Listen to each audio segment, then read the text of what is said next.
Assalomu alaykum do'stoni aziz. Boz یک بار دیگر همه شمایان را خوش آمدید میگم به شبکه مول بازار. من امروز پارتی نوار برداری کرده ایستادیم. دو سر مالخوی آچه بچه. من دوستانی عزیز آدرسمو ناحیه سپیتمی.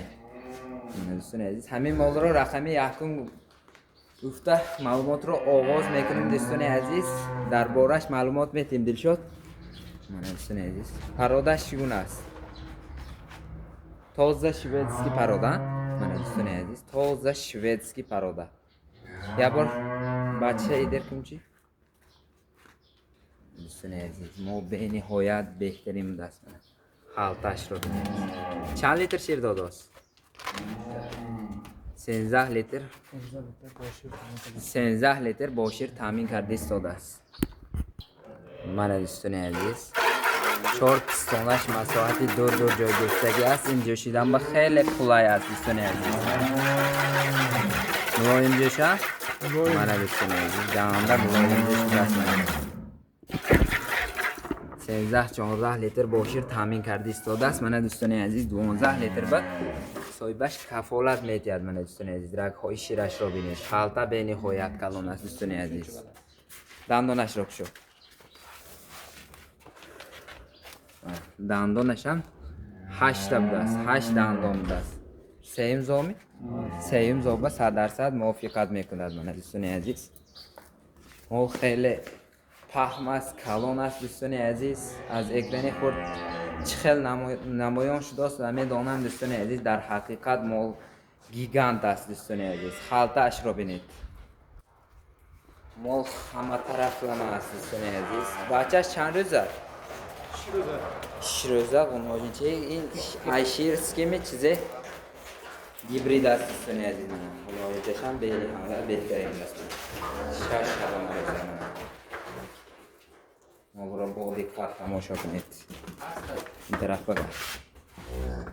در وقتی راه رفتن باشد یگان خیل کمبودی وجود ندارد دوستان عزیز. من با دقت تماشا کنید.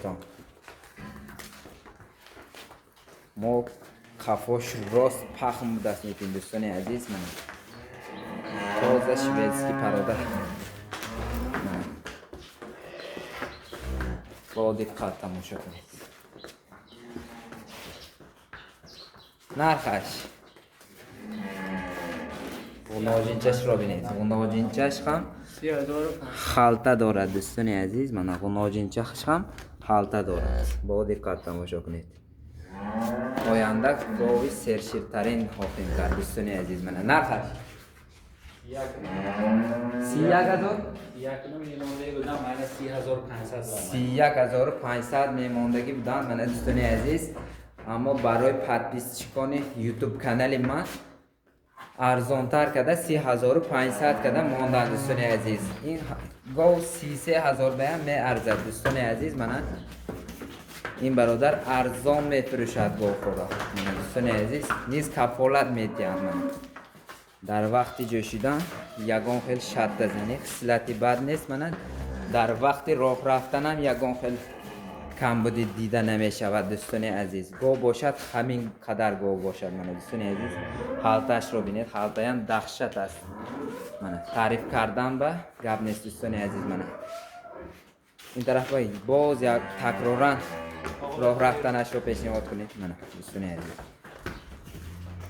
این بود مال رقمی یکم.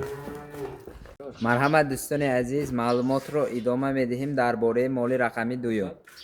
پرادش چگونه است؟ پرادش دلشاد پرادش تازه چارنپی است. بچهش چیزه غناجینچه می؟ بچهش غناجینچه بودست من دوستان عزیز. تازه سمنتال می؟ اونی سمنتال هم دارد دوستان عزیز. من حالتش هم به نهایت کلام بودست. من 10-12 لیتر با شیر تامین کرده ایستاده است. گفته صاحبشان سخن کرده ایستادن دوستان عزیز. من ما خیلی قد بلند است دوستا. بچهش چند روزه؟ اینم یگان هفته اینه من دوستان عزیز. یک هفته اینه غناجینچه منه نه دوستان عزیز. من جوشیدنش را با دقت تماشا کنید.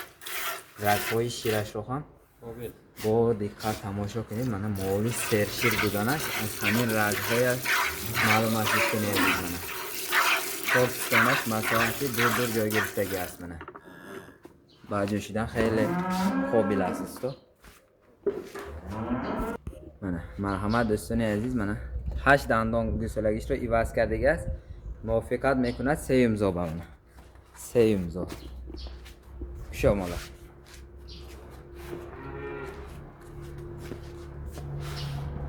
من دوستان عزیز در وقت راه رفتن یگان فعل کم بوده دیده نمی شود. من دوستان عزیز در وقت راه رفتنم یگان فعل کم بوده دیده نمی شود. من این طرف بگرد. من حالتش هم دخشت است دوستان که بس سرشیرش در کار باشد. من مرحمت کن تو زنگ زنی تو. این برادر ارزان میفروشند دوستان عزیز. اسپیت کنید که از مال ارزان دیر نمانید. نرخش 28500 28500 سامون. من سودا نکرده ایستادم دوستان عزیز. این نوبت گیرید که موقع ارزان است. من با پولش می ارزد. من دوستان عزیز در بازار خام نمیتید این گوخو رو. یا بار کش 28500 سامون. باز معامله در صفقه با تمام قلمروی جمهوری تاجیکستان دارد. من دوستان عزیز از جای دور قرار دارید دوستان عزیز. خجالت نشده زنگ زدن گیرتون در صفقه خودی صاحب مال پرداخت میکند دوستان عزیز. من این بود مال رقمی دویم.